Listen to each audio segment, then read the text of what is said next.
isn't dead.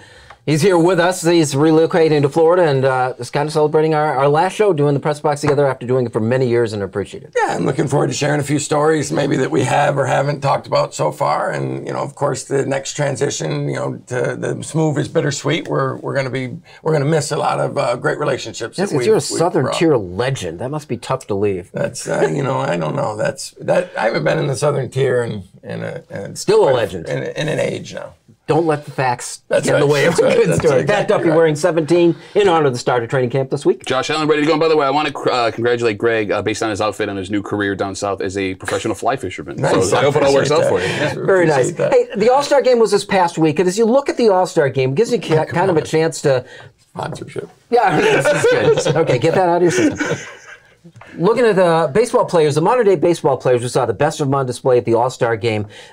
Put yourself into that role, and like, how are things different than when you played in the 90s? You know, I don't know. You know, I don't know if I could have handled, you know, the camera in your face 24/7. Now these kids have grown up that way, right? You know, I think that with, you know, technology being what it is and the cell phone, I think they're used to being on stage at a much earlier age.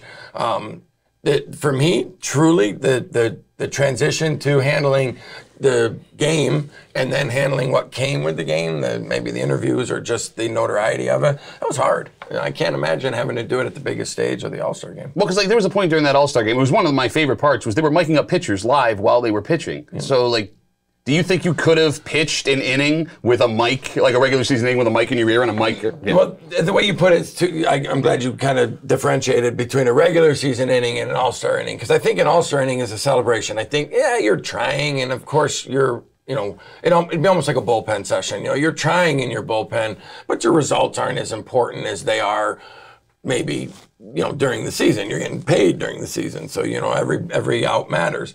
You know, the All-Star game, again, it's an exciting time for everybody. It's more of a celebration, and not that you're not still competing and trying to get guys out, but I don't think the level of competition and the intensity is quite as high. So being able to talk to somebody at that point might be a lot easier, but I can guarantee you my first, second year, there's no way I'm able to focus. I didn't know who was playing left field sometimes. I'm not kidding you.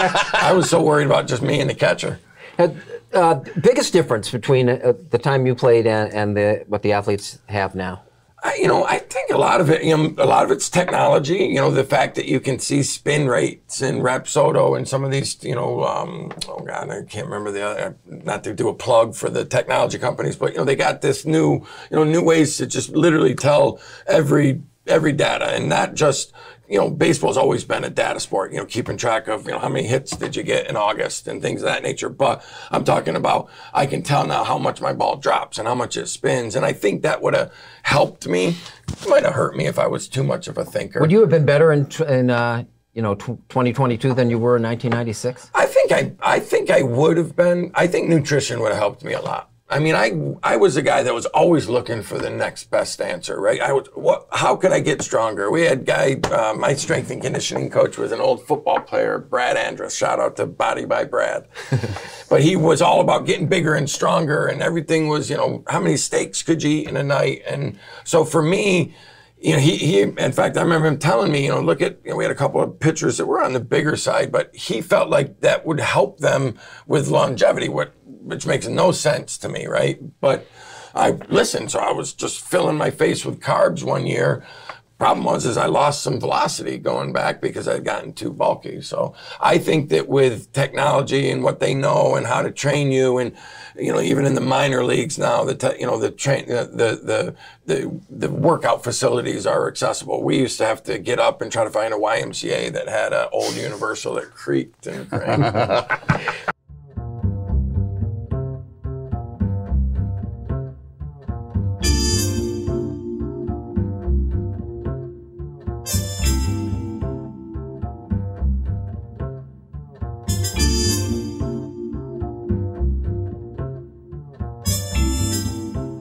Greg Keagle is with us as we celebrate his departure to Florida coming up in just